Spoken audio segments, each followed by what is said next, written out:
Let's get to the point. This new restaurant feels like Italy in Quezon City. It literally looks like an alfresco cafe in an Italian town. May fountain pa, may puno pa, and I am obsessed with their dominant color of green to unify the space. The name of the place is Cafe Alor Ristorante, and it's near the Tomas Morato and Mother Ignacia areas of Quezon City.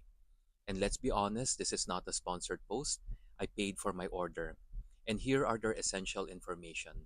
Cafe Alor Ristorante is an example of the power of unique interior design and having a unique dining concept to get customers. I wish more businesses understood that you need to give people a powerful reason to leave their house and visit your place.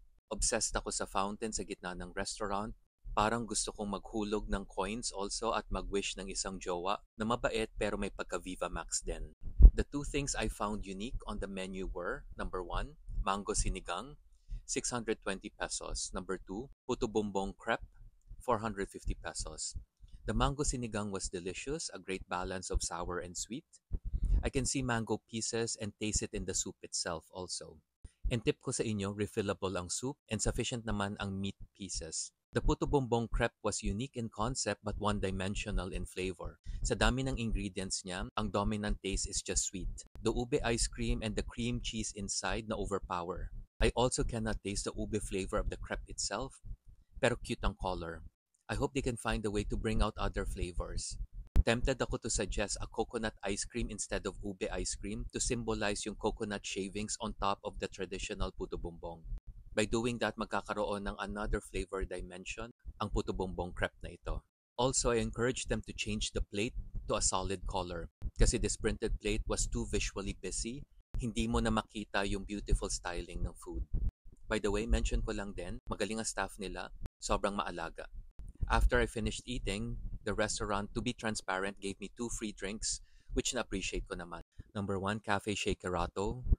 Ang hirap i-pronounce, 180 pesos. Number 2, Mixed Berries Granita, 150 pesos. The Cafe Shakerato was well made but I found it too sweet. I was advised by the staff though na ganun daw talaga ka-sweet sa Italy. I haven't visited Italy, so I cannot really agree or disagree credibly. The Mixed Berries Granita, I found it too wet. To be fair, masarap naman ito pero encourage them to call this a slush instead of a granita. Sa place naman, I only have one suggestion. The black ceiling, pag nagka-budget na, baka pwedeng mag-paint ng blue sky with clouds. Kasi feeling ko babagay sa place nila. Feeling ko rin mas magiging visually interesting siya and para kumpleto na talaga ang feeling ng alfresco dining.